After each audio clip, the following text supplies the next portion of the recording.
Welcome back to Joe Stunner Boxing. A few days ago, I put a little poll on the community page of this channel asking if Moses Itauma and Justice Huni fought tomorrow, who'd win and how? Now, the reason I asked this is because Eddie Hearn is talking about Huni facing Itauma later this year for the WBO regular or interim or secondary, whatever the fuck it's called, belt. A load of rubbish, if you ask me, the belt, but an interesting matchup of prospects, or so you might think, because the results are in. There's 250 people voted, which is, it's not a great deal of people, but this is a relatively small channel, so, I thought it just might give an interesting cross-section. And bear in mind, this is a UK channel. I'm English, I'm based in England, but we'll go with it and see whether you agree with these results, because I do, actually. So, first of all, 3% of people thought that Huni would win by KO. 3% of people. Again, 250 votes cast. 3% of people thought Huni will win by KO or TKO. 8% of people thought Huni would win on points. 8%. 7% of people thought Itauma would win on points, and 82% of people think Itauma will win by KO or TKO. So a colossal 82% picking Itauma to win by a knockout, 89% in total picking him to beat Justice Huni.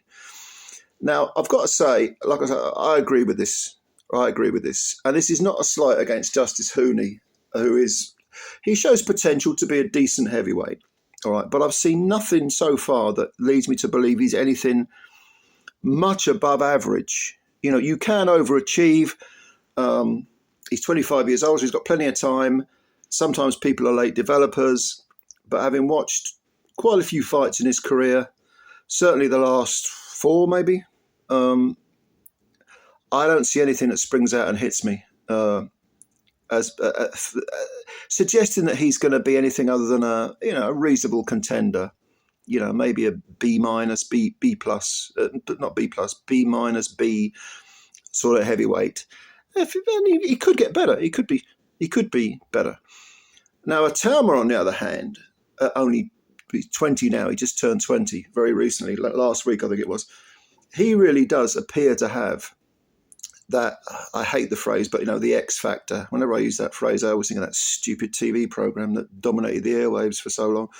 But he does seem to have something very, very, very special, especially for a guy so young. A ton of power. He's a southpaw. Immense confidence, good footwork. As I said in my previous video, the only knock against him, and it is a considerable knock, is he hasn't got rounds under his belt. And if he was to fight Huni in a 12-rounder, Huni has been 10, I think, almost 4 times, because one of them was stopped in the 10th. The other 3, he's got points decisions. So he's done the rounds, which is good. It's always a good thing. But Itauma needs rounds. I think he's been 6 rounds twice earlier on in his career. And both these are essentially novices. And I do think that people are getting too carried away with Itauma too early. First of all, I don't care about this beating Mike Tyson's record thing. And secondly, I think there's no hurry whatsoever. Just give him good quality opposition, edge him into world level if you like. If you don't want to match him against any of the other British ones like Fabio Wardley, or maybe, I don't know, Chisora. Well, Chisora's probably got other things on his mind at the moment, but or other fighters on his mind anyway. Or I don't know, David Adelaide maybe. If you don't want to go down that domestic route to start with, maybe pick up the English or the British on the way. Maybe go get the EBU title. I don't see any point in matching him against a 42-year-old or 43-year-old Kubrat Pulev just because he's got some stupid meaningless belt. And I actually don't mind the Huni fight at all. I think that's, I don't care about defeats, matching these guys early on. And if one of them gets a defeat, again, as I've said so many times, defeats only mean something if you let them mean something to you.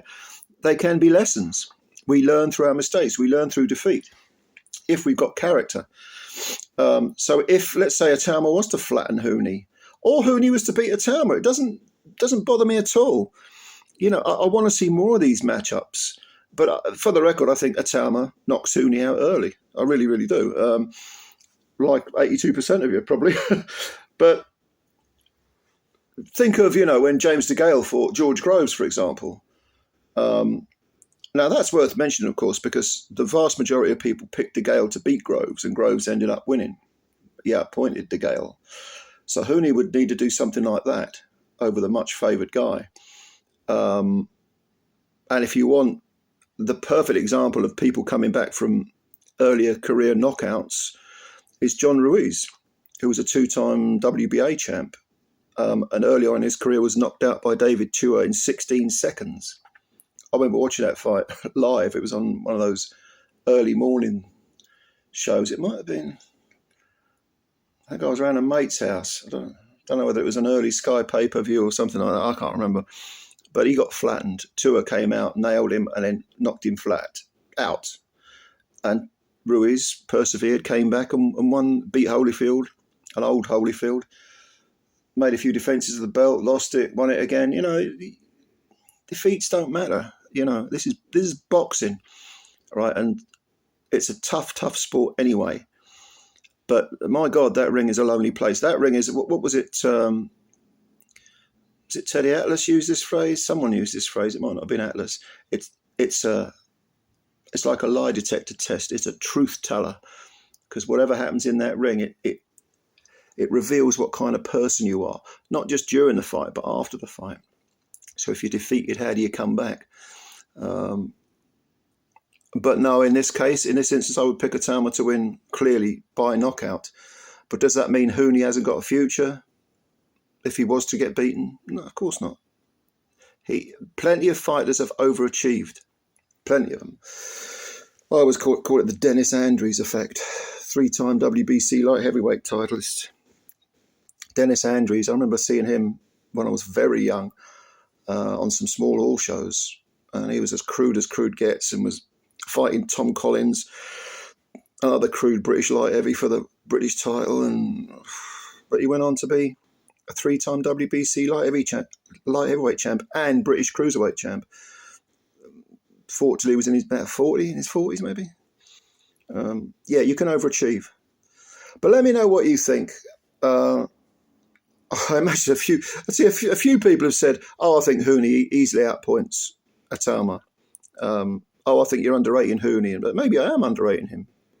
I'd be curious to know how many of the people who voted for Huni were Australians, but then I'd be curious to know how many people of the 89% who picked Itauma to win are British.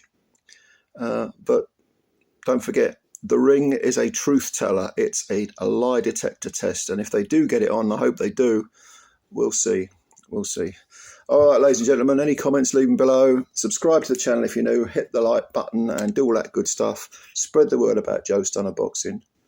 Thank you very much. Bye for now.